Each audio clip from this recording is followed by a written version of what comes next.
본 방송에서 제공하는 투자 정보는 투자 판단에 대한 조언입니다. 방송에서 제공하는 주식의 가치, 가격 상승 및 가격 하락에 대해서는 방송사에서 보장하지 않습니다.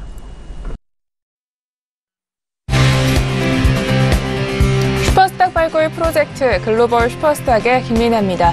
5월은 특히 이벤트가 굉장히 많이 남아있는 달인 것 같습니다. 내일 또 공휴일이 저희를 기다리고 있죠. 하지만 이와 달리 증시 일정은 굉장히 바쁘게 돌아가고 있습니다. 국내 증시에도 영향을 미치는 대내외 변수들이 아직까지 많이 남아있죠. 오늘도 저희 글로벌 슈퍼스탁과 함께 하시면서 해외 이슈들 진단 그리고 매매 전략까지 모두 꼭 체크해 가시기 바랍니다. 저희 방송은 서울경제TV 홈페이지 그리고 톡스타 홈페이지를 통해서 또 함께 하실 수가 있습니다. cntv.co.kr, 톡스타.co.kr을 통해서 참여해 보시기 바랍니다. 참고로 본 방송에서 제공하고 있는 정보는 투자 판단에 대한 조언일 뿐 주식의 가치나 수익률을 보장하고 있지 않습니다. 저희 서울경제TV는 자본시장법을 준수하여 1:1 투자상담, 유사주신 행위, 무인과 영업행위, 불법 대여계좌 홍보 및 가입 권유 등 모든 불법 사항들 엄중하게 금지하고 있습니다. 자, 우선 증시 동향부터 체크하고 가도록 하겠습니다. 시황센터 연결해 볼게요. 안녕하세요. 최은입니다. 오늘의 시장 소식 알려드립니다. 5월의 넷째 주 첫 장이 개장이 됐습니다. 먼저 코스피부터 함께 보시겠습니다. 현재 코스피는 0.38% 하락하면서 2451.35에 거래가 되고 있습니다. 수급 함께 보시겠습니다. 네, 현재 개인만이 매수하고 있고요. 기관과 외국인은 각각 매도하고 있습니다. 코스닥 함께 보시겠습니다. 네, 현재 코스닥은 0.39% 상승하면서 872.87에 거래가 되고 있습니다. 수급 함께 보시겠습니다. 네, 현재 개인만이 매수하고 있고요. 기관과 외국인은 각각 매도하고 있습니다. 다음으로는 해외 증시 함께 보시겠습니다. 먼저 나스닥 지수부터 함께 보시겠습니다. 네, 먼저 나스닥 지수입니다. 네, 현재 이 나스닥 지수는요, 0.81% 상승하면서 6,929.00에 현재 거래가 되고 있습니다. S&P 500 지수 함께 보시겠습니다. 네, 현재 이 0.65% 상승하면서 2,730.50에 거래가 되고 있습니다. 달러 인덱스 함께 보시겠습니다. 네, 달러 인덱스는요, 현재 0.21% 상승하면서 93선까지 올라와 있는 모습입니다. 골드 함께 보시겠습니다. 네, 현재 골드는요, 0.15% 하락하면서 1,289.3달러에 거래가 되고 있습니다. 달러 인덱스, 네, 크루드오일 함께 보시면요, 현재 0.63% 상승하면서 71.83에 거래가 되고 있습니다. 네, 다음으로는 중국 증시 알려드립니다. 금요일 마감 시황입니다. 네, 먼저 상해 종합지수는요, 1.23% 상승하면서 3,193.303에 마감을 했습니다. 네, 다음으로는 항생지수 알려드립니다. 항생지수는 0.34% 상승하면서 31,047.91에 마감을 한 바 있습니다. 네, 다음으로는 암호화폐 시세 알려드립니다. 9시를 기준으로 알려드립니다. 먼저 비트코인 함께 보시겠습니다. 네, 현재 0.12% 상승하고 있고요. 에이다와 뉴 이코노미 무브먼트 그리고 이더리움 모두 상승세고 아인스타이늄은 소폭 하락하고 있습니다. 네, 다음으로는 퀀텀 함께 보시면요. 현재 거의 변동이 없는 상황이고요. 네오와 스텔라 루멘 그리고 비트코인 캐시만이 소폭 상승하면서 이 장에서 출발을 하고 있습니다. 다음으로는 거래량 순위 함께 보시겠습니다. 1위는 이오스고 2위부터는 트론, 비트코인, 에이다 그리고 비트코인 캐시 이렇게 흘러가고 있습니다. 네, 지금까지 시장 소식 알려드렸습니다. 최연이었습니다. 네, 각종 시황 체크해봤고요. 이제 본격적으로 글로벌 슈퍼스탁 문을 활짝 열도록 하겠습니다. 자, 첫 번째 시간에는요, 주요 해외 이슈들을 체크해보는 시간이죠. 글로벌 이슈 여행 가이드 시간입니다. 월요일마다 저희 김은수 멘토님과 함께하고 있습니다. 인사 나눠볼게요. 안녕하세요. 네, 안녕하세요. 네, 반갑습니다. 네. 자, 오늘도 다양한 이슈들 점검 잘 부탁드릴게요. 네. 자, 그러면 오늘은 어떤 이슈들을 가지고 나오셨는지 먼저 화면으로 만나보겠습니다. 네, 글로벌 이슈 첫 번째입니다. 잘 나가던 뉴욕 증시가 지난주 하락 마감하는 모습을 보였습니다. 미국을 둘러싼 다양한 이슈들 가운데 무엇이 뉴욕 증시를 흔들어 놓았는지 잠시 후에 자세히 살펴보겠습니다. 두 번째 이슈입니다. 주요 산유국을 둘러싼 지정학적 리스크가 풀릴 기미를 보이지 않으면서 국제유가가 배럴당 100달러 선까지 오를 거라는 전망이 대세론으로 굳어지고 있습니다. 이 정말 국제유가가 100달러 시대까지 올지 첫 번째 이슈 분석 후에 알아보겠습니다. 자, 본격적으로 이슈 분석에 앞서서 외신들은 관련 이슈를 어떻게 보도하고 있는지 살펴보겠습니다. 최윤 캐스터. 네, 이어서 글로벌 이슈 두 가지 브리핑 해드립니다. 첫 번째 이슈는요, FMC 의사록이 공개가 된다, 이런 내용이었습니다. 관련된 외신 함께 보시겠습니다. 네, 외신은요, 셰어챗에 나오는 기사고요. Eyes on Fed Powell FOMC Minutes 이렇게 제목이 나와 있는데요. FOMC 의사록과 파월에 현재 집중이 되고 있다, 이렇게 이야기를 하고 있습니다. 관련된 내용 조금 자세히 보시겠습니다. 네, 현재 이 기사에서는요, 한국 시간 기준으로 24일에 이 FOMC 의사록이 공개가 되고 제롬 파월 의장의 발언이 이어질 예정이다. 뿐만 아니라 21일부터 25일 사이에 미국 주요 지수들이 공개가 될 것이다. 이렇게 이야기를 하고 있는데요.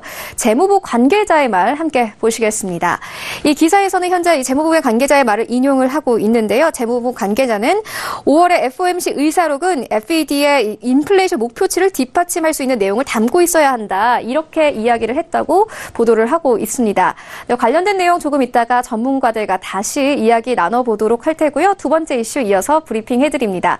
유가가 100달러까지 갈 수 있다. 이런 내용이었습니다. 관련된 외신 함께 보시겠습니다. fin24에 나온 제목이고요. 이 제목이 조금 잘렸는데요. 제가 설명해드리면은 Total CU says oil price could hit $100 in coming months. 이렇게 설명을 하고 있습니다. 몇 달 안에 유가 100달러 시대가 올 것이다. 이렇게 한 이 정유기업의 CEO가 이야기를 하고 있는데요. 관련된 내용 조금 자세히 보시겠습니다. 네, 현재 이 기사에서는요. 산유국을 둘러싼 지정학적 리스크가 지속이 되면서 국제 유가가 배럴당 100달러까지 오를 수 있다는 전망이 대세론으로 굳어지는 분위기다. 이렇게 설명을 하고 있습니다. 과연 이 CEO는 어떻게 이야기를 했을까요? 함께 보시겠습니다. 네, 우리는 이 새로운 세상에 살고 있다. 그 새로운 세상이라는 것은 지정학적 요소들이 시장을 다시 지배하는 세상이다. 이렇게 이야기를 하고 있는데요. 과연 유가는 앞으로 어떻게 움직일지 전문가들과 함께 이야기 나눠보도록 하겠습니다. 네, 최윤 캐스터 수고하셨고요. 자, 본격적으로 그럼 이슈 다뤄보도록 하겠습니다. 자, 반등하던 뉴욕 증시 지수가 지금 하락하는 한 주를 보였습니다. 자, 주요 원인이라고 하면은 어떤 것들이 있을까요? 네, 지금 사실 이번 주 주간 기준 하락 전환에 있어서는요, 지금 미국과 중국의 무역 갈등, 그리고 북미 정상회담 등의 이 여러 잡음들이 좀 많았던 주간이었습니다. 다만 지금 미국 중국 무역 갈등은 지금 2차 미중 무역 분쟁 협상이 좀 지지부진했었던 이 상황이 뉴욕 증시에 영향을 줬던 것으로 지금 평가가 되고 있고요. 주말에 대신에 일단 좀 봉합이 된 상태입니다. 그래서 긍정적인 영향 또한 줄 것으로 보이고요. 하지만 역시 가장 중요했던 이유는요. 지금 10년물 금리가 채권 금리 상승이 이제 3%에 안착했다 이러한 점입니다. 6월 금리 인상이 지금 확실해져 있는 가운데 가파른 채권 금리 상승이 결국 올해 지금 금리 인상을 4번을 인상시킬 것이다라고 야기하는 거 아니냐라는 그러한 전망이 오고 있고요. 시장은 지금 현재 그 부분을 굉장히 우려를 하고 있는 모습입니다. 그리고 실적 시즌 지금 거의 끝나가고 있습니다. 그런데 생각보다 이렇게 좋게 나오지 않기 때문에 좀 호재가 좀 부족한 면도 있을 수 있습니다. 네, 알겠습니다. 자, 그렇다면 좀 이번 주에 주목하면 좋을 일정들을 좀 살펴보면 좋겠는데요. 자, 오늘도 좀 유익한 주간 일정을 좀 소개해 주세요. 네, 제가 월요일마다 이렇게 찾아뵀는데요. 이렇게 항상 주요 일정 꼭 이렇게 넘고 가시길 바랍니다. 일단 월요일에 보시면요. 표를 한번 보면서 제가 말씀을 드릴게요. 자. 네, 여기 지금 보시면요. 일단 월요일에 미국 연준 위원들의 좀 발언들이 좀 있는 상황입니다. 그래서 중도파로 분류되는 보스틱 지금 애틀랜타 여는 총재 연설로 시작이 되는데요. 그리고 비둘기파였지만 지금 중도파로 돌아서고 있는 닐 카시카리 여는 총재의 발언이 하게 됩니다. 그리고 가장 지금 중요한 게 23일 지금 빨갛게 제가 표시를 해놨는데요. 굉장히 중요한 이슈들이 좀 많이 나오고 있는 상황입니다. 특히나 여기서는 지금 연준 FOMC 의사록 공개가 굉장히 중요한데요. 이날 지금 요즘 경기가 부진한 EU, PMI 지금 지표도 나오기 때문에 집중하셔야 될 것 같고요. 그리고 달러 인덱스 변동성이 좀 높을 것으로 예상이 되고 있습니다. 그 예상이 되고 있는 상황에서 가장 중요한 거는 FOMC 의장 발언인데요. 25일 날 파월 연준 의장 연설이 있습니다. 지금 달러 인덱스가 미국 인플레이션의 압력이 높아지면서 지금 달러 인덱스의 변동성이 굉장히 커지고 있다라고 보실 수가 있는데요. 그리고 여기엔 나와 있지 않지만 두 번째 뉴스인 원유, 수요일 날 EIA 그 원유 재고 감소 아니면 혹 상승 이 발표가 나오고 있고요. 금요일에는 베이커 시주 시추 공수 여기까지 잘 집중을 해서 보시길 바랍니다. 네, 알겠습니다. 자, 이번 주에도 굉장히 주목해야 할 일정들이 남아있으니까요. 꼭 체크해 가시기 바랍니다. 자, 이렇게 해서 첫 번째 이슈는 여기까지 알아보도록 하겠고요. 자, 두 번째 이슈로 넘어가 보도록 하겠습니다. 굉장히 중요한 이슈인데, 일단 프랑스 최대 정유기업인 토탈 CEO가 유가가 100달러를 넘어도 놀랍지 않다. 이런 발표를 했으면서 좀 파장이 일고 있습니다. 좀 정유업계가 사실상 이 석유 가격 굉장히 영향을 많이 미치잖아요. 앞으로 좀 이 CEO가 이렇게 보게 된 이유, 어떤 것들을 좀 언급을 했나요? 네, 지금 일단은 최근에 북해산 브렌트유가 $80를 돌파한 상황입니다. 그래서 본격적으로 이 문제들이 좀 불거지고 있는 상황인데요. 지금 파트리 푸야네라는 이 프랑스 토탈의 CEO입니다. 파트리 푸야네가 지금 이란의 사우스파르스 가스전 개발에 대해서 5조 원, 우리나라 돈으로 5조 원 규모의 프로젝트를 지금 진행을 하고 있는 상황인데요. 하지만 지금 미국의 대이란 제재가 만약에 지금 현실화가 된다면 이 프로젝트를 중단할 것이다라고 지금 선포를 한 지금 상황입니다. 그러니까 최근 유가 상승 재료 중에요. 지금 베네수엘라의 원유 생산 감소, 지금 30년 만에 지금 최저치거든요. 경기가 너무 안 좋기 때문에 이러한 감소와 또 미국 드라이빙 시즌 수요 증가, 6, 7, 8월 수요 증가와 그리고 대이란 제재에 따른 이 신규 유전 개발 중단까지 한 번에 겹치게 된 것입니다. 그래서 이란의 사실상 수출 쿼터가 무한적이지 않고 정해져 있기 때문에 유전 개발에 맞춰서 이 진행은 되겠지만요. 지금 미국이 이란과 거래할 경우에 세컨더리 보이콧을 할 가능성이 크기 때문에 지금 EU 기업들도 부담감을 좀 느끼고 있는 것으로 보입니다. 네. 그러니까 공급 차질에 조금 맞춰진 이유들이거든요. 알겠습니다. 근데 지난주에 한번 이야기를 해주셨는데 지금 BOA가 유가 $100를 가능성을 보고 있다 이런 얘기가 있었고 또 모건 스탠리는 2020년까지도 이 $90 선을 예측을 하고 나섰어요. 지난주에 우리 김은수 멘토님은 사실 $100까지 가기는 좀 어렵다 이렇게 말씀해 주셨는데 아직까지도 유효한가요? 지금 일단 사실 지난주에 말씀드릴 당시하고요. 지금 가격 차이 거의 없습니다. 지금 그렇기 때문에 71.86 지금 선물로 되고 있는데요. 제가 지난주 유가 시황 말씀드릴 때 이 박스권에서 좀 제한적인 등락을 보일 것이다라고 말씀드렸고 지금 박스권에서 실제로 움직이고 있는 상황입니다. 지금 유가가 $100를 가느냐 하는 여부는 우리 해외 선물 투자하시는 분들한테는 사실상 그렇게 중요한 이슈는 아닙니다. 왜냐하면 이 데이 트레이딩을 하는 위주기 때문에 이 해외 선물 투자자 분들의 특성상 그렇기 때문에 이 지난주 베이커 휴즈 시추유 공수가 지난주하고 동일한 수치가 나왔습니다. 844개로 동일했는데요. 지금 유가 상승 압력 그렇기 때문에 이번 주는 유가 상승 압력이 조금 있을 것으로 보이고 있는 상황이고요. 하지만 지금 유전 개발 대형 프로젝트가 지금 이란 지금 중단되는 것에 대해서는 사실 이란만 중단될 뿐이고 지금 유가가 상승하면 할수록 이러한 큰 대형 프로젝트는 손익 분기점이 오히려 더 빠르게 올라오기 때문에 공급 측면에서는 유가가 오를수록 우리한테는 더 좀 호재다라고 볼 수가 있습니다. 그리고 베네수엘라 역시도 지금 사상 최악의 상황입니다. 경기가 너무 안 좋기 때문에 지금 유가가 오르면 베네수엘라는 조금 개선될 여지 또한 보이고요. 그래서 연간 전망으로는 지금보다 높은 WTI 기준으로 $85로 지금 저희 하우스에서는 보고 있는 상황입니다. 알겠습니다. 김은수 멘토님은 이 연간 전망으로 WTI $85 선을 예측하고 계시다라는 말씀까지 잘 들어봤습니다. 자, 이렇게 해서 이슈 체크는 여기까지 하도록 하겠고요. 자, 이번에는 이슈들을 바탕으로 해서 우리 멘토님이 가이드 한 줄 평을 주실 겁니다. 네, 멘토님, 오늘은 어떤 가이드를 주실 건가요? 네, 오늘의 가이드는요, 가격에 치중하지 말고 네. 투자 아이디어에 집중하라입니다. 그러니까 WTI가 너무 올라가는데 여기에 네. 너무 연연해 하지 마시고 투자 아이디어로 좀 짜보자 이런 말씀이신 거죠? 네, 맞습니다. 일단 제가 이렇게 말씀드린 이유 전에 말씀드리자면 지금 오펙에서 감산 합의를 하고 있는 상황입니다. 이 과잉의 이걸 마치기 위해서 지금 어느 정도의 그런 감산 합의를 올해 말까지 연장을 했기 때문에 그렇게 크게 오르지는 않을 것 같고요. 지금 유가가 이 상승하는 상황이긴 합니다. 하지만 가격대 하나하나에 너무 치중하시기보다는 물론 민감하시겠지만 향후 이 투자 아이디어를 얻는 데에다가 더욱더 힘을 쏟는 게 좋다고 보이고요. 예를 들면 지금 최근 유가 상승을 통해서 지금 다운스트림 쪽에 화학기업들이 원가 부담이 좀 늘어났습니다. 그렇기 때문에 지금 판가에는 사실상 이 상승분을 지금 전가시키지 못하는 상황이거든요. 그렇기 때문에 즉 화학 부분은 단기적으로 정제 마진 스프레드가 좋지 못하다라는 이런 이야기고요. 그리고 미국 에너지 기업의 지금 주가를 한번 보시면요. 지금 유가가 이렇게 많이 오르는데요. 지금 덜 올랐습니다. 덜 오른 측면이 보이기 때문에 이 부분에 관심을 좀 가지면 좋으실 것 같고요. 유가 상승은 어떻게 보면 물가를 인상시키기 때문에 향후 지금보다 금리 인상 속도가 더욱더 가속화시킬 수 있다라고 생각을 하기 때문에 잘 생각해 보셔야 될 것 같습니다. 네. 알겠습니다. 자, 이렇게 해서 가이드까지 잘 들어봤습니다. 자, 이번엔 본격적으로 지난장에 어떤 매매를 펼치셨는지 매매 전략 한번 들어보고 또 오늘은 어떻게 전략을 짜면 좋을지 이야기를 듣도록 하겠습니다. 네, 지금 매매 한번 보시죠. 일단 골드 먼저 말씀을 드릴게요. 차트 보시면서 얘기 드리자면요. 지금 최근 달러 인덱스의 급반등이 있었습니다. 그리고 반대로 움직이죠. 골드는 안전자산이기 때문에요. 지금 골드 가격이 지금 급락하고 있는 상황입니다.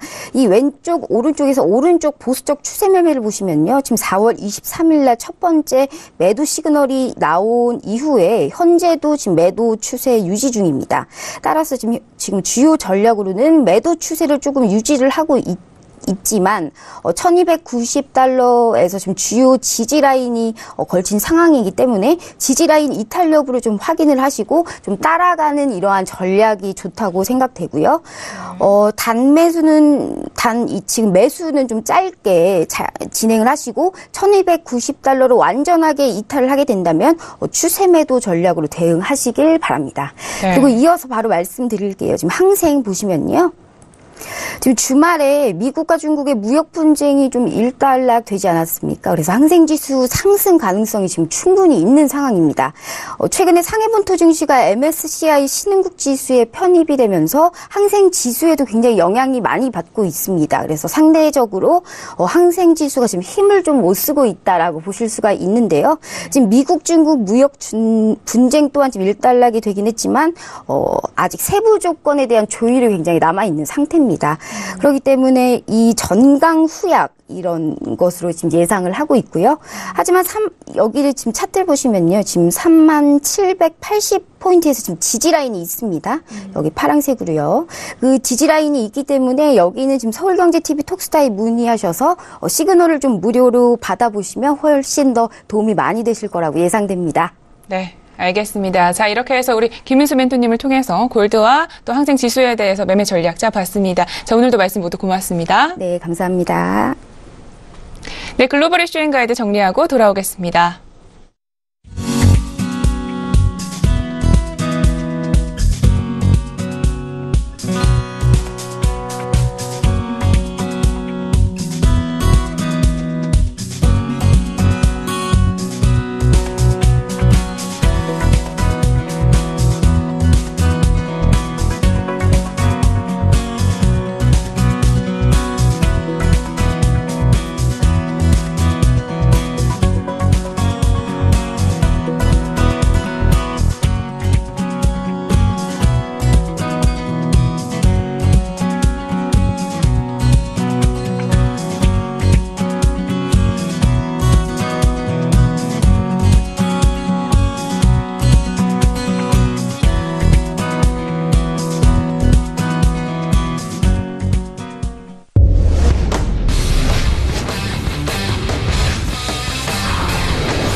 슈퍼스탁을 찾아가는 여정에서 여러분의 가이드가 되어드리는 저희 글로벌 슈퍼스탁, 이번에는 차이나 이슈 여행 가이드 시간으로 돌아왔습니다. 중국 시황 이야기요, 그리고 또 유망투자 종목에 대해서 소개를 드리실 수가 있습니다. 우리 김정철 본부장님 모셔놓고 이야기 나눠보도록 할게요.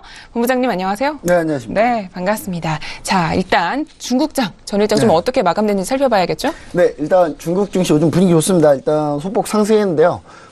일단 이제 금요일장 기준으로 봤을 때는 이제 미국의 이제 중국 대표단이 가가지고 지금 협상했던 그런 모습이 있었는데, 그런 부분에 대한 기대감일까요? 그것 때문에 소폭 상승한 흐름인데, 상해종합지수가 1.24% 급등했고요, 상해종합지수는. 그리고 선저성분지수는 0.35% 상승했고요. 창업한지수가 0.3%.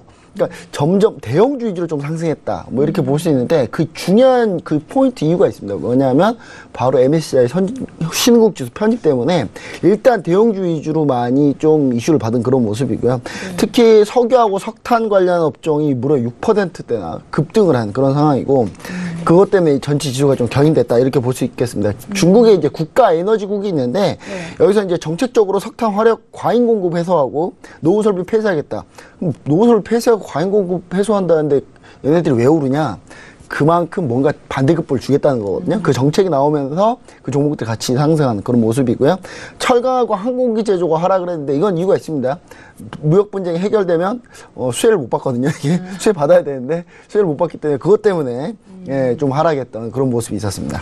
네, 알겠습니다. 자, 이렇게 해서 간략하게 시황 알아봤고요. 이번엔 본격적으로 이슈 두 가지 알아보겠습니다. 화면으로 먼저 만나볼게요.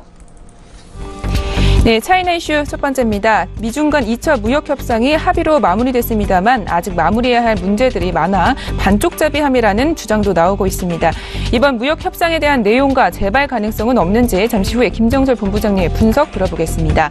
네, 두 번째 차이나 이슈입니다. 남북 그리고 미국까지 평화롭던 관계에 냉기가 돌면서 이 살얼음판을 걷는 동안 중국은 북한과 대규모 경협을 제안하고 나섰습니다. 북한과 중국의 경협 어느 정도나 진척이 있었는지 잠시 후에 알아보도록 하겠습니다.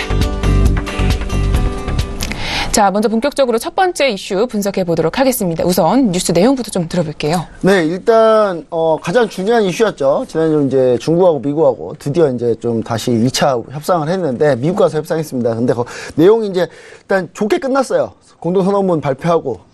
겉으로 보기엔 분위기 되게 좋았어요. 근데 사실 뜯어보면 참 이상했는데 자, 미국이 일단 중국산 수입 제품에 대해서 관세 부과를 좀 유예했습니다. 일단 유예하고 중국과 미국하고는 이제 따로 협상을 통해서 이제 합의지만 일단 한시적으로 약간 조치를 좀 취했습니다. 그러니까 합의긴 한데 일단 한시적이에요. 뭔가 뒤끝이 개운치 않습니다. 그리고 중국 수입 품목, 중국 같은 경우는 이제 미국에 대한 물품의 수입 품목을 좀 확대하겠다. 농산물과 에너지를 명시를 했습니다.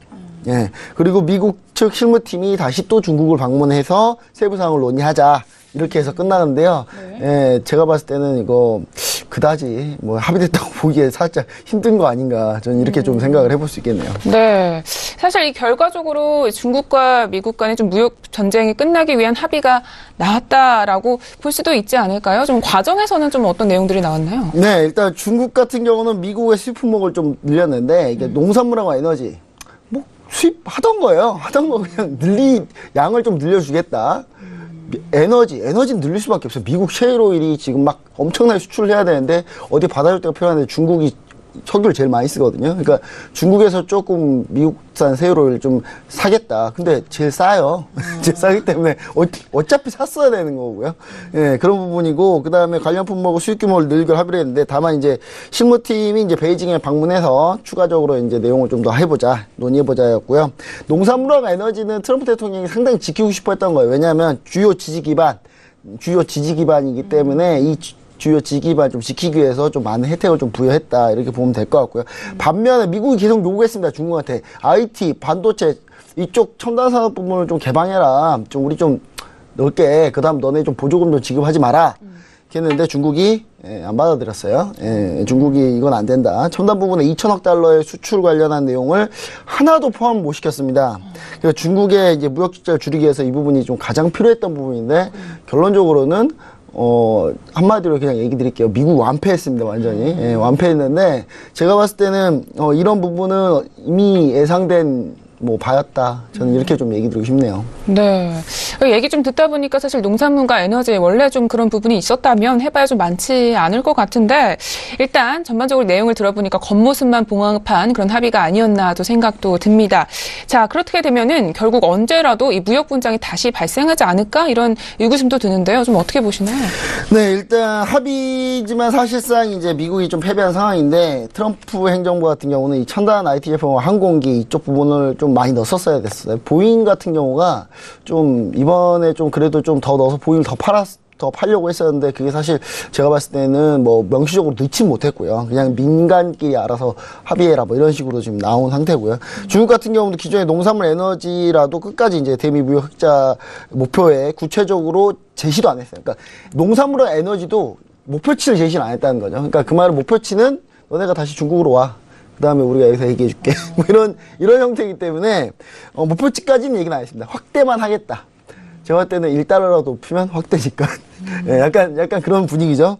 그리고 중국 같은 경우는 제조 2025 제가 매번 얘기 드렸잖아요. 그때 이제 그거에 따라서 반도체, 로봇, 바이오 부분에 대해서 이 대대적인 보조금 지원에 대해서 미국이 상당히 이제 이걸 가지고 태클을 걸었는데 중국 같은 경우는, 보조금 계속 할 거야.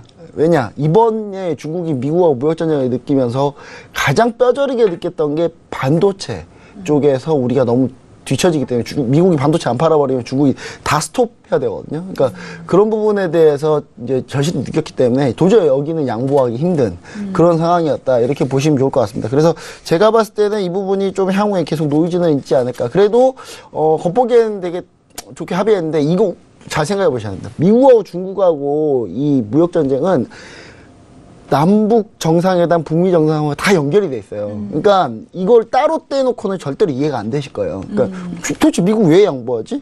예, 미국 양보하는 건 오로지 이 북미 정상회담 때문에. 그 북미 정상회담을 왜 이렇게 비중을 많이 두냐? 트럼프 대통령은 연임 11월 중간선거를 이겨야 되기 때문에 그런 부분과 다 연결이 돼 있다. 이렇게 좀 얘기 드리고 싶네요. 네, 알겠습니다.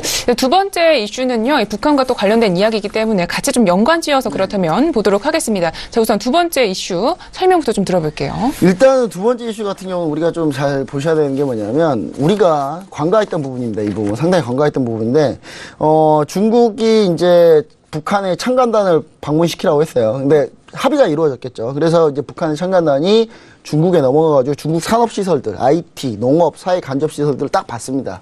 왜냐? 북한의 모델, 주요 성장 모델은 중국처럼 하면 될 거다라는 생각이거든요. 근데 중국은 어디서 배웠냐? 우리나라에 배웠거든요. 예, 근데 그거 비슷하게 이제 좀 돌아가고 있는 거죠. 한 다리 건너서. 근데 이제 중국을 통한 경제 건설에 이제 좀 북한이 좀 구상하는 것 같은데 중국이 이번 참관단 방중으로 이제 북중 관계가 이제 어느 정도 중국이 좀 중재자 역할을 좀 하는 그런 걸 좀 과시했다. 이렇게 볼 수 있겠고 중국 같은 경우는 이제 제가 봤을 때는 북미 정상회담은 지원을 하는데 차이나 패싱이 안 당했기 때문에 어느 정도 좀 이 부분에 대해서 계속 동의를 해주는 그런 모습을 좀 보이지 않을까 그렇게 생각을 해봅니다.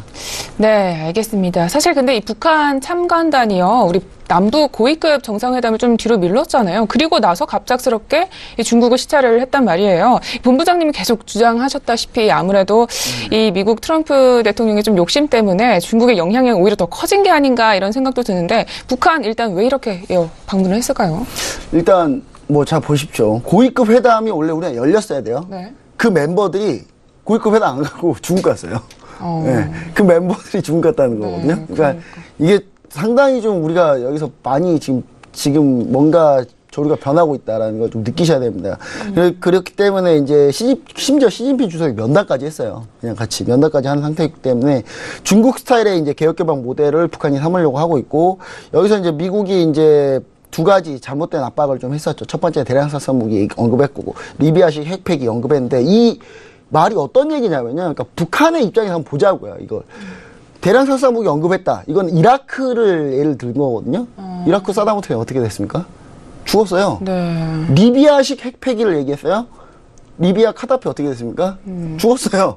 그 말은 무슨 얘기냐면 미국이 언급한 이 두 가지는 너 김정은 죽이겠다는 거예요.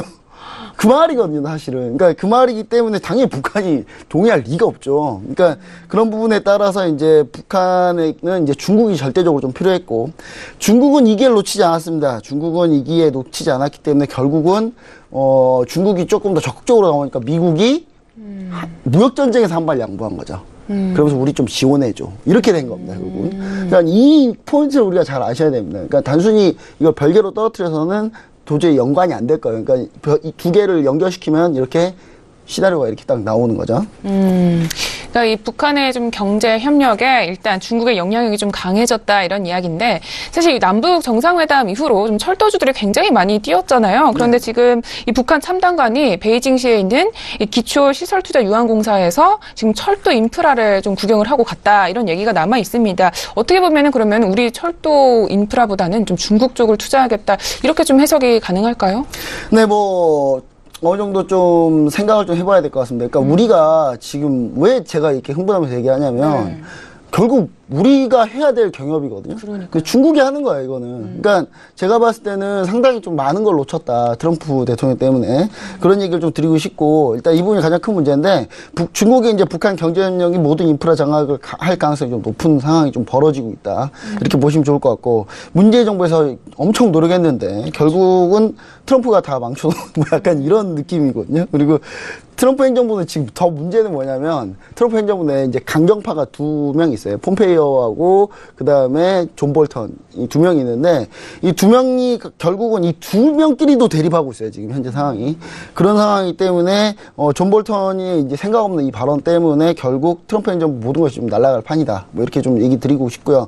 외신에서는 지금 존 볼턴이 사임할 거다.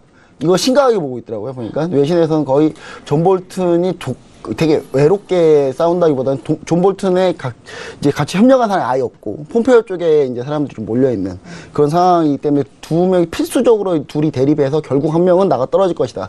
그 중에 특히 존 볼턴이 나가 떨어질 가능성이 상당히 높다. 뭐 이렇게 좀 보고 있는 것 같습니다. 그리고 이제 이런 부분들이 좀 어떻게 좀 상황 연결 좀 보시면 되냐면 남북 정상회담이 있었어요. 그 다음에 한국 제안으로 이제 미국하고 북한하고 정상회담을 잡아놓고 참 분위기 좋았는데 그때 중국이 차이나 패싱을 당했죠. 그때 이제 미국이 핵뿐만 아니라 대량 살상 무기도 같이 좀 해보자 이 얘기 때문에 이제 살짝 틀어졌고요. 그때 북한이 그 이후로 다롄에 방문합니다. 시진핑 주석한테 다롄 방문하면서 다롄 방문한 게 여기서 끝난 거예요 이미. 왜냐하면 판문점에서 정상회담 북미 정상회담 하려고 했고 트럼프 대통령이 멋있게 이렇게 손잡고 이게 지금 억류되어 있는 미국인들 들고 이렇게 딱 나오면 딱 노벨 평화상감이었거든요. 근데 이거를 완전히 다 차단시켜버린 거예요. 다롄으로 비행기 타고 날아갔는데 싱가포르로 하겠다라는 걸 이미 거기서 결정 난 거죠. 그 트럼프의 구상을 깨버린 겁니다. 그리고 존 볼턴이 리비아식 핵폐기 언급하니까 북한이 이제 결렬 시사 가능성 얘기했었고 트럼프 행정부가 급하게 말 바꿨어요. 근데 이제 말 바꿔서 안 되니까 이제 도저히 안 되니까 이제 무역 전쟁에서 좀 양보한 거고 그다음 이제 그 양보한 상태에서 중국이 이제 북한의 경협까지도 다 가져가는 이제 그런 흐름. 그러니까 외교적으로 완전히 좀 문제가 좀 생기지 않았나 뭐 이렇게 좀 보고 있습니다. 알겠습니다. 이 본부장님을 통해서 정말 과정을 잘 살펴봤습니다. 이 부분에서 좀 우리 남한의 영향력이 약해지지 않을까 좀 걱정도 되는데요. 이렇게 해서 이슈는 여기까지 좀 체크를 하도록 하고요. 자, 이번에는 이슈들을 바탕으로 해서 우리 멘토님이 가이드 한 줄평을 주실 겁니다. 네, 오늘의 가이드는 어떻게 준비해 주셨나요? 네, 오늘의 가이드는 트럼프 행정부가 글로벌 슈퍼스타만 좀 봤었어도 실수하지 않았다. 이런 얘기 좀 드리고 싶네요. 네, 알겠습니다. 왜냐면 제가 이거를 이번 주만 얘기 드린 게 아니라 지금 몇 달 전부터 계속 얘기 드리고 있는 거거든요. 맞습니다. 이 시나리오에 대해서. 근데 미국의 이제 가장 좋은 시나리오는 북미 정상회담 판문점에 개최하는 거였어요. 근데 그때 이제 솔직히 우리나라 정부에서는 그런 얘기까지 했습니다. 문재인 정부가 노벨 평화상은 트럼프한테 양보하고 우린 실리만 챙기자 이거였거든요. 근데 그 구상마저도 지금 좀 잘 안 된 건데 북한이 결국 이제 북한을 작업해서 이제 전시적으로 이 모든 그림이 좀 실패한 그런 상황이고요.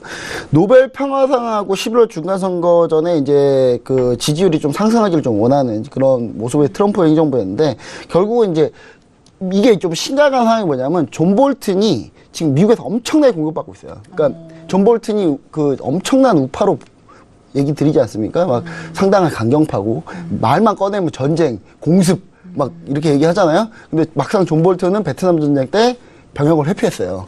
예. 그러니까 전형적인 우파 중에 상당히 좀 이상한 우파. 예. 말만 우파 막 이렇게 지금 매도되고 있거든요. 근데 사실 그런 행적이 있었기 때문에 과거에 그러니까 베트남 참전 안 하려고 주 방위군에 입대해 버렸어요. 그러니까 그런 사람이었기 때문에 이 사람에 대한 입지가 좀 되게 약해지고 있다. 그리고 존 볼튼은 이제 흔히 미국에서는 이제 어떻게 얘기하냐면 리티게이터라 그래가지고 소송자. 그러니까 뭐냐면 문제만 일으키고 뒤는 생각 안 하는 그런 파로 좀 분류되고 있고요. 매파에서도 두 가지가 있어요. 소송자하고 기획자. 기획자 폼페이오는 약간 플래너. 그러니까 기획자인데 과연 이렇게 했을 때 이 다음 문제는 어떻게 해결할 것인가에 대해서 약간 중장기적으로 보는 입장이거든요. 그러니까 이란 핵협상을 과연 탈퇴했을 때 이란 핵협상 탈퇴한 다음에 그럼 이란의 그 다음에 구도는 어떻게 그릴 것이냐를 생각하면서 하는 매파인데 반면에 존 볼턴은 그런 매파가 아니거든요. 그러니까 제가 봤을 때는 지금 어떤 상황이냐면 존 볼턴의 이제 과거 행적부터 해가지고 지금 이런 부분들이 계속 외신에서 기사화되면서 점점 공격받고 있는 그런 상황이기 때문에 그리고 트럼프가 예전이었죠. 시리아가 공습했을 때 이제 사람들이 박수를 했어요. 근데 그게 누가 존 볼턴이 나오면서 그걸 박수를 받았거든요. 근데 트럼프가 갑자기 딱 그 다음에 나와서 한 얘기가 일은 내가 다 했는데 왜 존 볼턴에 박수 치냐. 그럼 존 볼턴 쫓겨날 것이다. 이렇게 실제로 발언을 한 적이 있습니다. 그러니까 그 정도로 좀 제가 봤을 때는 미국 내부에서도 이게 좀 안 좋기 때문에 중국이 상당히 어부지리를 가져갈 가능성이 높다. 이런 부분들. 네. 이런 부분 좀 얘기 드리고 싶네요. 네, 그러니까 우리 본부장님 의견이 존 볼튼이 임명될 때까지만 해도 좀 우려가 있었는데 그게 현실로 좀 다가온 게 아닌가 이런 의견이신 거죠. 알겠습니다. 자, 이렇게 해서 가이드까지 잘 들어봤습니다. 자, 이번에는요, 본격적으로 유망투자 종목에 대해서 좀 소개를 들어보도록 하겠습니다. 네, 오늘도 유망한 종목을 소개를 해주실 텐데요. 네, 오늘은 어떤 종목인가요? 네, 오늘은 이제 제가 리뷰를 좀 가져왔습니다. 왜냐하면 이제 네. 종목이 갑자기 너무 많이 올라가지고 이거를 뭐 리뷰를 안 해드리면은 좀 그럴 것 같아서. 그리고 좀 중요한 거는 이거 가지고 좀 리뷰해달라는 분들이 좀 많아가지고요. 네. 네, 상해 국제공항을 가져왔습니다. 상해 국제공항 네. 600009. 공이 4개 들어가요. 좀 잘 보셔야 됩니다. 그리고 상해 증시에 상장돼 있고요. 리뷰로 제가 얘기 드리는 겁니다. 근데 중국 같은 경우 이제 중국의 상해 국제공항이 이제 중국의 3대 국제공항 중에 하나입니다. 근데 3대 중에 거의 첫 번째고요. 그리고 디즈니랜드가 상해에 개장을 했거든요. 그래서 디즈니랜드가 요즘 뭐가 유명합니까? 요즘에 그냥 우리가 흔히 얘기하는 옛날에 뭐 디즈니랜드 애니메이션 생각하면 안 돼요. 네. 예, 디즈니랜드가 이미 월트 디즈니가 이미 마블이랑 다 인수했어요. 그렇기 때문에 디즈니랜드에 마블도 있다는 거. 갑자기 가고 싶지 않나요? 상해로. 일단 그런 것들이 현재 지금 벌어지고 있습니다. 그래서 이제 장기 수혜 국면에 진입했다. 이렇게 좀 얘기 드리고 싶고요. 네. 중국 자국민 여행객이 급증하고 있습니다. 중국 국제여행을 제가 한번 또 리뷰를 해드렸죠. 그만큼 해외여행이 많기 때문에 중국 국제여행도 잘 되겠지만 상해 국제공항, 그만큼 국제공항도 잘 되고 있어요, 지금. 이에 따른 면세점 실적이 좀 급증한다. 면세점 실적 급증은 어떻게 합니까? 면세점을 운영은 하진 않지만 실제로 면세점 입점하는 기업들이 이제 돈을 내고 입점하잖아요. 예. 계속 올릴 수 있어요, 이 돈을. 그리고 현재 PER이 지금 많이 올랐습니다. 차트 한번 보시겠습니다. 차트 보시면은, 네. 제가 얘기 드렸던 부분이 이제 이 부분쯤이었는데, 이제 좀 밀렸었죠. 밀렸는데, 다행히 우리가 제일 염려했던 120에서 완전히 깨진 않고, 다시 반등하면서 올라왔어요. 올라왔는데, 올라왔을 때 최근에 가파르게 올라오고 있습니다. 그래서, 지금 현재가 이제 PER이 한 25배 정도 되는 수준이거든요. 그럼 결코 싸다고 볼 수는 없습니다. 근데 성장주 입장에서 봤을 때는 딱 적정 가격 정도다. 그럼 기대감이 좀 더 반영됐을 때 좀 더 올 거고 실적이 나왔는데 상당히 좋게 나왔거든요. 그러니까 조금 더 가능성, 레벨업 할 가능성은 좀 있다. 이렇게 좀 얘기 드리고, PBR 한 3배 수준? 뭐, 이 정도 될 것 같습니다. 그리고 실적이 이제 빠르게 올라와서 이제 추가적 상승 가능성도 있고요.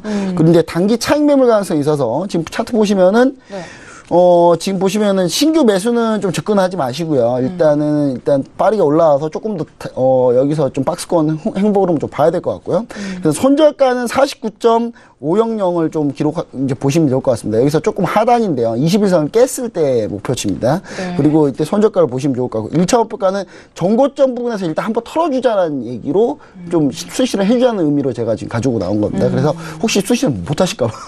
조금만 올라오시면 이제 여기서 바로 수신을 하시고, 2차 목표가는 59.400으로 보시면은 아주 좋은 전략이 되지 않을까. 그렇게 네. 좀 생각을 해봅니다. 알겠습니다. 그때 소개해 주셨을 때 당시보다 굉장히 많은 상승세를 타고 올라왔습니다. 알겠습니다. 이렇게 해서 지금 상해 국제항공에 대해서 리뷰를 들었습니다. 네, 오늘도 수고해 주신 우리 멘토님 고맙습니다. 네. 네, 차이나 이슈 가이드 정리하고 돌아오겠습니다.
네, 이제 마지막 시간으로 돌아왔습니다. 암호화폐 관련된 엄선된 정보들만 드리고 있는 저희 글로벌 슈퍼스탁의 자랑 시간이죠. 코인 이슈앤가이드 시간입니다. 오늘도 저희 선주 멘토님 모시고 이야기 나눠보도록 할게요.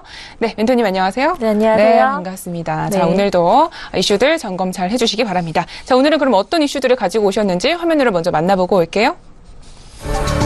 네, 첫 번째 코인 이슈입니다. 독일에서 처음으로 암호화폐 거래 수수료가 없는 앱이 출시를 앞두고 있습니다. 독일에서는 왜 이와 같은 앱을 만들었고 또 향후에는 어떤 계획이 있는지 알아보겠습니다. 두 번째 이슈입니다. 중국의 공업통신부 산하기관이 처음으로 실시한 암호화폐 평가에서 이더리움이 1등을 차지했습니다.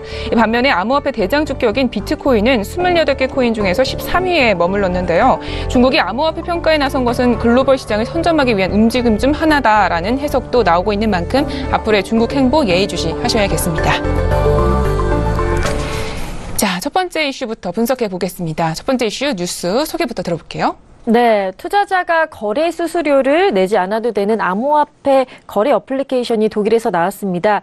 독일 2대 거래소인 슈투트가르트 증권거래소의 자회사인 핀테크 기업 스와랩스가 누구나 손쉽게 암호화폐를 거래할 수 있도록 돕기 위해서 바이슨이라는 암호화폐 거래 앱을 올해 가을에 출시할 예정인데요. 시장에서 암호화폐 분야도 언젠가 기존 증권거래 시장처럼 수수료 경쟁에 돌입을 한 만큼 수수료 인하 경쟁이 암호화폐 거래소에도 곧 펼쳐질 것 같은데요. 이 독일발 수수료 무료 앱 바이스는 전 세계 거래소의 수수료 정책에 과연 어떤 영향을 미칠지 많이 또 주목이 되고 있습니다. 네, 증권사 내에서도 수수료 경쟁에서 경쟁을 좀 하고 있잖아요. 네. 근데 지금 이 스와랩스가 이렇게 지금 수수료 무료 앱을 좀 만들게 된 이유가 좀 궁금한데 어떤 것들이 있을까요? 네, 스와랩스는 모바일 기기를 통해서 복잡하지 않고 심플하게 그러면서도 안전하게 암호화폐 관련 투자자들이 자유롭게 좀 편안하게 할 수 있도록 하는 데 목적이 있는데요. 그간 암호화폐 거래를 하고 싶어도 사실 거래 플랫폼들의 복잡함 그리고 막대한 수수료 때문에 좀 투자를 꺼려하는 경우가 많았고요. 바이슨을 통해서 좀 더 쉽게 접근할 수 있게 이바지하는 게 목표라고 이 스와랩스 측이 밝혔습니다. 이 슈투트가르트 증권거래소 상무이사는 암호화폐 거래를 위해서는 모든 사용자가 계정을 사실 만들어야 되는데 이 기존 플랫폼들이 신계정 등록 시에 사실 한국 거래소도 그렇고 며칠의 시간이 걸리고 좀 복잡해서 투자자들의 마음을 졸이게 했는데 바이슨은 이런 문제를 단 몇 분 만에 해결한다고 말하면서 이 스와랩스의 특기가 바로 인공지능 AI를 활용해서 좀 유용하게 암호화폐 뉴스를 꾸준히 업데이트도 하고 시장 상황을 모두 투명하게 같이 공유를 할 거라고 또 밝혔습니다. 알겠습니다. 자, 암호화폐 거래 앱인 이 바이슨의 그렇다면 향후 계획에 대해서도 좀 들어보겠습니다. 어떤 것들을 발표한 게 있나요? 네, 바이슨은 비트코인과 이더리움, 라이트코인과 리플을 우선적으로 등록을 해서 출시 당일부터 서비스를 제공할 방침인데요. 스와랩스 측은 타 코인들이 향후 거래 앱을 통해서 계속해서 업데이트해서 출시를 할 예정이라고 밝혔습니다. 암호화폐 투자자 커뮤니티 쪽도 환영하는 분위기를 내비치고 있는데요. 투자자 중 일부는 독일이 수수료 없이 완벽하고 투명한 공정한 거래 시스템을 구축하려고 한다고 평가를 하고 있는데 아마 이렇게 수수료가 독일 큰 손들은 수수료에 대한 차이가 많기 때문에 좀 몰릴 수 있지 않을까라는 생각도 듭니다. 네, 알겠습니다. 암호화폐 투자자들에겐 조금 호재가 아닌가 이런 생각도 듭니다. 네. 자, 이렇게 해서 이슈 체크를 해봤습니다. 자, 이번에는요, 본격적으로 가이드는 조금 생략을 하고요. 자, 우리 강의를 좀 진행을 해볼까 합니다. 우리 하나씩 또 강의에 대해서 들어보시고 또 우리 암호화폐 대응하기 위해서 모든 정보들 지식 쌓아가셨으면 좋겠습니다. 자, 오늘은 어떤 정보를 주실 건가요? 네, 자, 오늘은 코인 리뷰 테더에 대해서 좀 말씀을 드릴까 합니다. 테더 한 번쯤 관심 있는 분들은 들어보셨을 것 같아요. 지난해 비트코인 등 시세가 급락을 했을 때 거기에 관련해서 그 배경으로 테더 코인이 좀 지목이 됐었는데요. 그래서 암호화폐 시장 어떻게 이렇게 뒤흔들었나라고 해서 기본적으로 테더에도 아시면은 전반적인 시장을 보시는 눈이 또 커지지 않을까라는 생각이 듭니다. 일단 좀 보면요. 테더는 좀 이름이 깁니다. 이 CEO가 장 루도비쿠스 반데르 벤데가인데요. 이분이 세계 최대 암호화폐 거래소 중 한 곳인 비트파이넥스의 CEO입니다. 그런데 이 CEO가 테더 홀딩스를 발행을 한 것이죠. 좀 더 자세히 살펴보면요. 홍콩을 기반으로 한 비트파이넥스에서 주로 거래되는 암호화폐인데요. 2015년 2월 최초 발행을 해서 암호화폐 거래를 좀 더 편리하게 하기 위해서 만들어진 암호화폐입니다. 코인 발행은 약 22억 8천만 개고요. 시가총액은 약 23억 달러, 그러니까 2조 4천억 원이 좀 넘는 그런 시가총액을 보이고 있습니다. 1USDT, 그러니까 1USD에서 테더의 T를 떠서 USDT가 단위인데 이게 바로 1달러의 가치를 갖고 있다라는 의미로 이제 발행이 돼서 사용이 되고 있고요. 운용 플랫폼이 이제 옴니코어 소프트웨어 클라이언트인데 이걸 좀 자세히 말씀드리면 블록체인 프로토콜이 바로 옴니레이어 프로토콜입니다. 블록체인에서 발행되는 코인으로 실물 화폐처럼 철저하게 중앙화된 시스템을 사용을 하는 건데요. 암호화폐 거래소에서 이제 테더로 거래가 완료가 된다면 옴니레이어 기반의 전자지갑에 이제 옮겨지게 되는데 이 거래자가 해당 지갑에서 적은 수수료를 지불하면서 달러로 교환해서 인출이 가능하기 때문에 이런 좀 기존과 다른 또 시스템으로 이제 운영이 되고 있는 거죠. 국내에서 뭐 빗썸 등 이런 쪽에서 이제 거래가 가능하고요. 좀 더 테더의 특징을 자세히 알아보면은 한마디로 개방형 블록체인과 기존 통화의 장점을 합친 그런 코인이라고 말씀을 드릴 수가 있습니다. 아까 방금 중앙 발행 체계라고 말씀드렸는데요. 중앙은행에서 이제 기금을 관리하잖아요. 역시 테더 리미티드라는 기금에서 제공하는 달러로 이제 코인을 발행을 이제 교환을 하는데 그 가치가 지속적으로 유지되기 때문에 철저하게 중앙화된 시스템이라고 말할 수가 있습니다. 그래서 중앙 발행 체계고 100% 달러와 연동됐다고 말씀을 드리는데요.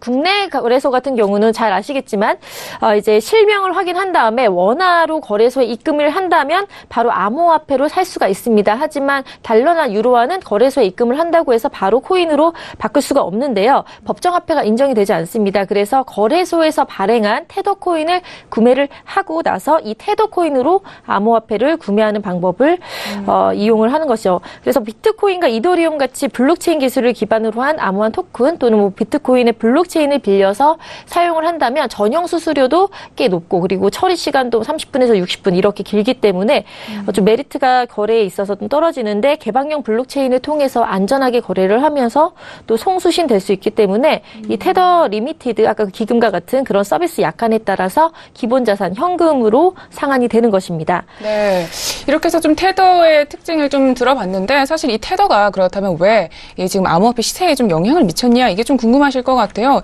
이 부분에 대해서 좀 간략하게 설명 좀 부탁드릴게요. 네, 뭐 테더 뱅크런 시세 조작 이런 의혹들이 있는데요. 왜 그렇게 문제가 됐냐? 처음에 이제 테더가 1테더당 1달러의 그런 교환 가치 수단이 있다고 말씀을 드렸잖아요. 그래서 투자자들 사이에서 정말로 1테더가 1달러의 가치를 하는 그러니까 그 의구심이 들어서 이제 확인을 하는 과정에서 의혹이 많이 제기됐습니다. 만약에 똑같은 가치로 이제 된다면은 모든 테더를 발행한 그 코인이 다시 테더를 이제 달러만큼 내줄 능력이 있는지가 확인이 돼야 되는데 사실 은행에 예치된 현금을 테더 홀딩스에서 정확하게 공개를 하지 않았습니다. 그리고 또 거기 관련돼서 웰스파고랑 뭐 프리드먼 LLP라고 해서 관련 이런 은행 예치에 관련된 회사들도 좀 계약이 파기되는 등 여러 이슈 정황상 과연 좀 부실하게 이제 운영이 되고 있지 않나 이런 의혹이 됐습니다. 그래서 1테더에 대한 1달러로 환전해 줄 수 있는 책임을 가지고 있는 회사, 즉 달러가 보류량이 그만큼 되느냐. 만약에 지급 불이행이 됐을 경우는 뱅크런 사태가 발생하기 때문에 이런 가능성도 배제할 수 없다고 보여졌고요. 또 이제 테더 홀딩스와 비트피넥스가 사실상 한 회사라는 점, 아까 창업자 최고 경영자가 같습니다. 그래서 1테더가 실제 1달러 가치를 한다고 해도 발행을 하면서 거래를 동시에 가능하기 때문에 이런 한 회사에서 이루어지기 때문에 시세 조작이 가능하다. 그래서 만약에 테더 홀딩스가 대량으로 테더를 발행한다면 이제 비트피넥스에서 테더를 가지고 비트코인으로 다른 암호화폐를 사들이면서 나중에 그 가격이 투자자가 몰리고 비트코인이 올라갔을 때 매도를 한다면 그 차익 시세 차익의 이익을 받아서 또 그 테더 홀딩스 자체도 이익을 가져갈 수 있기 때문에 이런 문제가 있다라는 의혹이 제기됐는데요. 이제 좀 길게 끌다가 이제 연방회의에서 열린 관련 청문회에서 이제 별다른 문제가 발견되지 않고 이런 의혹이 이제 최근에 제기되지 않아서 다시 비트코인 시세가 회복되는데도 영향을 줬었죠. 그래서 뭐 이런 문제가 있기 때문에 테더를 통해서 해외 거래소 같은 경우는 이제 비트코인이나 이더리움 같은 거를 살 수 있기 때문에 아무래도 달러와 같은 보유 자산의 가치를 갖고 있기 때문에 테더 코인이 그만큼 중요한 역할을 하고 있습니다. 알겠습니다. 좀 의심들은 많았지만 이제 좀 해결이 된 부분 다행스럽습니다. 자, 이렇게 해서 테더 코인에 대해서 우리 손주 멘토님과 이야기 잘 들어봤습니다. 오늘은 여기까지 하도록 할게요. 고맙습니다. 네, 감사합니다. 네, 오늘도 저희 글로벌 슈퍼스탁은 해외 선물과 중국 주식 그리고 암호화폐까지 전 세계를 대상으로 유망 투자 종목 발굴하기 위해서 열심히 달려왔습니다. 저희 방송은 여기서 마무리하지만요. 서울경제TV 홈페이지 그리고 톡스타 홈페이지를 통해서 더욱더 깊이 있는 정보들 받아가실 수가 있습니다. cntv.co.kr, 톡스타.co.kr을 통해서 참여해 보시기 바랍니다. 참고로 본 방송에서 제공하고 있는 정보는 투자 판단에 대한 조언일 뿐 주식의 가치나 수익률을 보장하고 있지 않습니다. 저희 서울경제TV는 자본시장법을 준수하여 1:1 투자 상담, 유사수신 행위, 무인과 영업행위, 불법 대여 계좌 홍보 및 가입 권유 등 모든 불법 사항들 엄중하게 금지하고 있습니다. 네, 글로벌 슈퍼스탁 오늘은 여기까지입니다. 오늘도 저희 시청자분들 성공적인 투자 판단하시기를 기원하고요. 오늘도 함께해 주신 여러분 고맙습니다.